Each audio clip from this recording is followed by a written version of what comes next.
I became a writer in the first place by accident. All the best things in my life have happened not because they're arranged at all, but because a happy thing happened, an accident happened. I was teaching in a school. I was teaching in a primary school. I remember we had a mobile classroom, and it was very hot in the summer, extremely cold in winter, I remember that. And I was teaching 35 children, and it was difficult, like it is for most teachers. You've got 30, 35 kids in a class, all of them very different, all of them with their own likes and dislikes, and somehow you've got to make it all work. And anyway, I found there was only one thing that my 35 children really liked, and that was at the end of the day to listen to a story.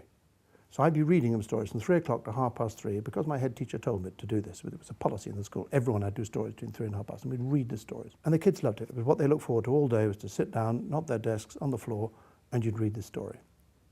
I liked doing it because I quite like acting. I quite liked the whole business of putting a story across. I think it was brilliant. Then one day I read a book which wasn't any good. I thought it was. I was in the middle of the first chapter, just begun. I saw them all looking out the window and picking their noses, and they weren't bothered with it. It wasn't working. So I went back and told my wife, I said, what am I going to do with this story which they don't like? And she said, well, don't go in there again and bore them. Claire said, she said, why don't you tell them a story? You occasionally tell stories, other people call them lies, but you tell a good story when you want to. That way, and she's a teacher too, she knows about what she was talking about, that way the book isn't between you and them. That way you're just like this and it's just you do it. So I remember stayed up very late that night, went in there and said, look, we're not going on with that book, I'm going to tell you a story, which I'd made up. And they all went, oh, sir. And I started telling the story, and it was the moment that changed my life, because in 10 seconds, 10 seconds, I had them really focused. Their jaws sort of fell open and there was a big reason. And I didn't know it at the time, I just saw it happening. I meant it. I meant every single word I was telling them. Why did I mean it? Because I'd made it up. I'd done it myself. And I wanted them to be drawn into this story.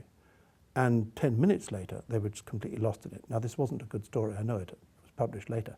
But what they recognized was that no one was fooling anyone. This was this man telling a story that he really loved. And I learned from that, and I went on doing it every single afternoon. I told it like a soap. Got to an exciting point, and the bell went, and they would go, oh, sure, great.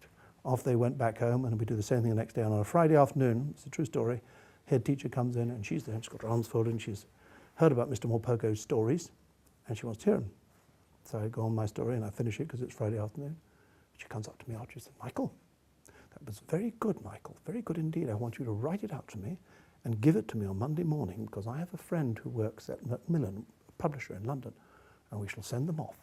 And this went off, and I got a letter about 3 weeks later. Dear Mr. Morpurgo, we liked your story. Could you write 5 more?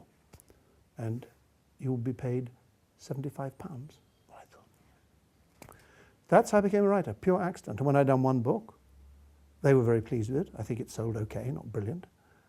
They said, would you like to do another one? I said, well, yeah.